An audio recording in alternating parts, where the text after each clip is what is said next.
আসসালামু আলাইকুম। HSC 24 batch তোমরা কিন্তু জানো যে ভাইয়া আর কিছুদিন পরেই তোমাদের এইচএসসি পরীক্ষা। তাই আজকে আমি তোমাদের সাথে মাত্র 10 দিনে তোমরা কিভাবে একটা ভালো প্রস্তুতি নিতে পারো এই বিষয়টি নিয়ে তোমাদের সাথে আলোচনা করব। শুরুতে বলে রাখি যে ভাইয়া আজকে কিন্তু একটা চ্যালেঞ্জ তোমাদের নিতে হবে।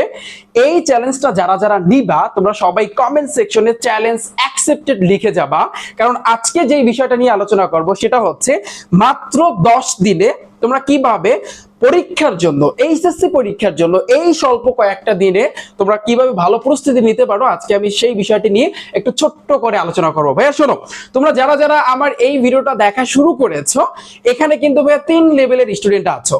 এক নাম্বার হচ্ছে যারা একেবারে টপ লেভেলের, যারা বলবা যে ভাইয়া এখন কিন্তু আমাদের সকল সাবজেক্টগুলা অলরেডি শেষ, এখন ওই সাবজেক্টগুলা আমরা এখন কি করতেছি একটু রিভিশন দিচ্ছে, রাইট।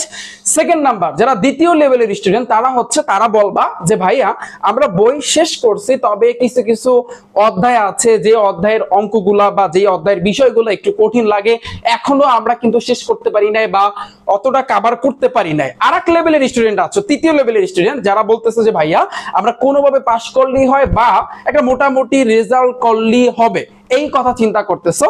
এই 3 গ্রুপের বা এই 3 লেভেলের স্টুডেন্ট যারা এখানে আছো, যারা আমার এই ভিডিওটা দেখা শুরু করেছো, আমি তোমাদের সব লেভেলের স্টুডেন্ট যারা আছো সবার সাথে কিন্তু আলোচনা করব। এখন দেখো যেই বিষয়টা আমি তোমাদের সাথে শেয়ার করতে যাচ্ছি বা যেটা আসলে কিন্তু বলতে চাচ্ছি সেটা হচ্ছে, ধরো সাপোজ তোমার পরীক্ষার বাকি হচ্ছে কিন্তু 10 দিন। এখন এই 10 দিনে তোমার কি করা উচিত, করণীয়টা কি, যে আসলে কি করবা এক্স্যাক্টলি, সেটা হচ্ছে যে তোমরা এখানে যেই 3 লেভেলের স্টুডেন্ট আছো আমি সবাইকে বলতেছি তোমরা এখন যেটা করবা, অর্থাৎ টোটাল 10টা সাবজেক্ট তোমরা সিলেক্ট করবা। 10 দিনের জন্য 10টা সাবজেক্ট সিলেক্ট করবা। আমি আবারও বলি, 10 দিনের জন্য 10টা সাবজেক্ট তোমরা সিলেক্ট করবা।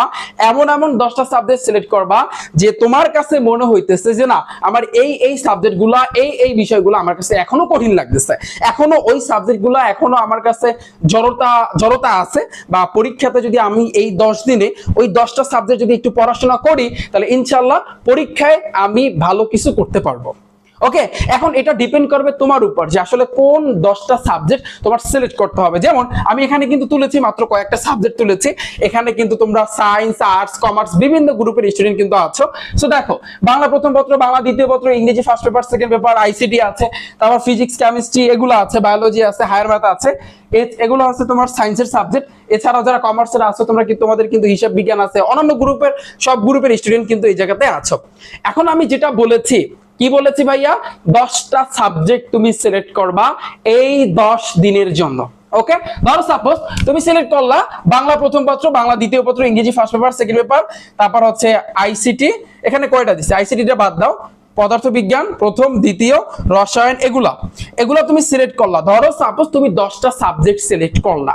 এখন আজকে ধরো ফার্স্ট ডে, আজকে হচ্ছে কিন্তু তোমার প্রথম দিন।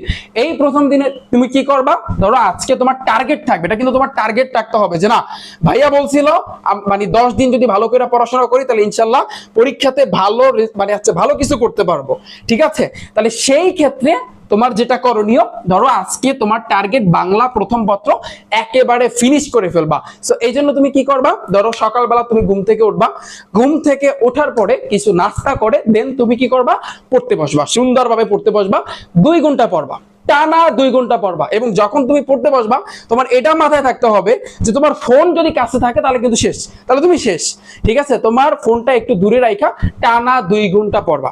2 ঘন্টা পড়ার পরে দেন সকালে খাবারটা খাবা, মানে ধরো 1 ঘন্টা তুমি রেস্ট নিবা, তারপর আবার পড়তে বসবা, একেবারে টানা দুপুর 12টা পর্যন্ত পড়বা। এখন এইখানে দেখো, এই যে বাংলা প্রথম পত্র বলো, বাংলা দ্বিতীয় পত্র বলো, English first paper, second paper, physics, chemistry, ওই যে হিসাব বিজ্ঞান, যাই বলো না কেন, যে সাবজেক্টের কথাই বলো না কেন, এটা কিন্তু এইচএসসি লেভেল ভাইয়া, এটা কিন্তু এসএসসি লেভেল না। এখানে কিন্তু ব্যাপক হিউজ পরিমাণে কিন্তু পড়াশোনা আছে। এখন তোমরা বলবা ভাইয়া বাংলা প্রথম পত্র বইটা তো এত মোটা, তারপর আবার ওটা আবার গাইড আছে এত মোটা, তাহলে একদিনে আমরা কিভাবে শেষ করতে পারবো? আমি এটা শিওরলি বলতে পারি, যারা আমার এই ভিডিওটা দেখতেছো তোমরা নিশ্চিত এতদিন পড়াশোনা করছো না, অবশ্যই করছো, যাই করছো না কেন পড়াশোনা করছো না, অবশ্যই করছো। এখন মোটামুটি কিন্তু প্রতিটা মানে হচ্ছে কিন্তু অধ্যায় সম্পর্কে কিন্তু একটা ধারণা আছে, তাই না? যেমন বাংলা প্রথম পত্রে কি আছে, গদ্যাংশ, পদ্যাংশ, তারপর নাটক আছে, উপন্যাস আছে, এগুলোই তো আছে। সো মোটামুটি হলেও তো পড়ছো, তাই না? সো এখন এই মুহূর্তে যেটা করণীয় যে তোমরা বলো ভাইয়া এখানে আমরা যদি বাংলা প্রথম পত্র ধরি বা যেই সাবজেক্টে আমরা ধরি না কেন একদিনে তো শেষ করা সম্ভব না। কেমনে সম্ভব? দেখো এইখানে তোমাদের বইয়ে যা আছে সব কিন্তু ইম্পর্টেন্ট না। তুমি যে গদবাদা শুধু পড়তেই থাকবা, যদি তুমি এটা করো যে গদবাদা ধরো বাংলা প্রথম পত্র ধরলা, শুরু থেকে ধরলা, খালি পড়তেই আসো, জীবনেও শেষ হইবে না। 10 দিন তো দূরের কথা, 1 মাস লাগবে তোমার শেষ করতে। সো এখন তো সেই টাইমটা নাই। এখন আমি আশা করি এখানে যারা আসো সবার কিন্তু বই মোটামুটি দাগানো আছে না? এখন তো তোমরা সিস্টেমটা জানো যে কি পড়তে হবে, কোনগুলো ইম্পর্টেন্ট, কোনগুলা মানে তোমার পড়ে গেলেই কিন্তু পরীক্ষাতে আসবে। এখন আমি আশা করি তোমরা সবাই জানো। সো সেই অনুযায়ী তোমরা পড়াশোনা শুরু করবা। ওকে, এই 10 দিনে তোমাদের চ্যালেঞ্জ নিতে হবে। যারা যারা চ্যালেঞ্জ নিবা, আমি আবার বলতেছি, যারা যারা চ্যালেঞ্জ নিবা ভাইয়া কমেন্ট সেকশনে একটু চ্যালেঞ্জ অ্যাকসেপ্টেড লিখে যাও। এটার ফলটা তোমরা পাবা কখন পাবা? যখন তোমরা পরীক্ষার হলে যাবা, হলে গিয়ে যখন তোমরা কোশ্চেনগুলো দেখতে পারবা, তখন তোমরা এই ভাইয়ের কথাই স্মরণ করবা। যে তখন তোমরা মনে করবা যে 10 দিনে যে ভাইয়া চ্যালেঞ্জটা নিতে বলেছিল, আমি ওই চ্যালেঞ্জটাতে কি করেছি, মানে সেই অনুযায়ী পড়াশোনা করেছি। এখন তুমি কমান পাবা, মানে তখন তুমি পরীক্ষার হলে বসে এই বিষয়টা তুমি টের পাবা যে তুমি কমান পাইছো কি পাও নাই, বা তোমার উপকারে আসছে কি আসে নাই এই 10টা দিনের পড়াশোনা। ওকে, সো আমি আশা করি তোমরা সবাই বুঝতে পেরেছো। একটু সকলে একটু কমেন্ট সেকশনে চ্যালেঞ্জ অ্যাকসেপ্টেড লিখে যাও। ওকে, সো প্রতিদিন 10 দিনে 10টা সাবজেক্ট, এই 10টা সাবজেক্ট মনে মনে চিন্তা করবা যে 10টা সাবজেক্ট এমন ভাবে সিলেক্ট করতে হবে যে 10টা সাবজেক্টের ভিতরে এখনো তোমার কি আছে, দুর্বলতা আছে। সেই 10টা সাবজেক্ট, ধরো তুমি আইসিটি পারো, আইসিটিতে তুমি পড়ে হয়ে গেছো, তাহলে ওই সাবজেক্ট এখন পড়ার কোনো দরকার আছে? মানি আছে না। ধরো তুমি সাপোজ বাংলা দ্বিতীয় পারো, বাংলা দ্বিতীয় পত্র তুমি পারো, বা ইংলিশ ফার্স্ট পেপার তুমি পারো, বা এখানে সায়েন্সের সাবজেক্ট বা কমার্সের সাবজেক্ট 2-3টা শেষ করছো, সো ওগুলো তো পড়ার দরকার নাই। তোমার 10টা সাবজেক্ট সিলেক্ট করতে হবে, যে 10টা হচ্ছে কিন্তু কঠিন, তোমার কাছে কঠিন লাগে, এখনো তুমি শেষ করতে পারো না, ভালো করে শেষ করতে পারো না, কোশ্চেনগুলো এখনো তোমার মনে থাকতেছে না। ওকে, তো আমি আশা করি তোমরা সকলে বুঝতে পেরেছো। এবং ভাইয়া সবার জন্য রইল শুভকামনা, এবং ইনশাআল্লাহ তোমাদের জন্য সামনে যখন তোমাদের এইচএসসি পরীক্ষা শেষ হবে, আমরা এই রিফাত একাডেমির পক্ষ থেকে নার্সিং ব্যাচ কিন্তু আসতেছে। সো তোমরা অবশ্যই দেখতে পারবা, সাথেই থাকো রিফাত একাডেমি ইউটিউব চ্যানেল এবং ফেসবুক পেজের। এবং তোমরা জানো নার্সিং ব্যাচের ক্ষেত্রে যেগুলো আছে, কি কি আছে, যেমন বিএসসি নার্সিং, তারপর হচ্ছে ডিপ্লোমা আর ভিডিওফারি। তোমরা জানো এটা সম্পর্কে সবারই কিন্তু কম বেশি কিন্তু ধারণা আছে। হ্যাঁ, সো ওই সকল সাবজেক্ট গুলোতে আমি থাকতেছি। তোমরা জানো যে গণিত, তারপর হচ্ছে ইংরেজি আছে, এছাড়া হচ্ছে সায়েন্সের সাবজেক্ট গুলো আছে, এছাড়াও বাংলা, সাধারণ জ্ঞান, এই ক্ষেত্রে কিন্তু অন্যান্য ভাইয়েরা থাকতেছে। অবশ্যই তোমরা দেখতে পারবা, সাথেই থেকো রিফাত একাডেমি ইউটিউব চ্যানেল এবং ফেসবুক পেজের। সবার জন্য শুভকামনা রইল, ইনশাআল্লাহ তোমাদের প্রত্যেকের পরীক্ষা ভালো হবে।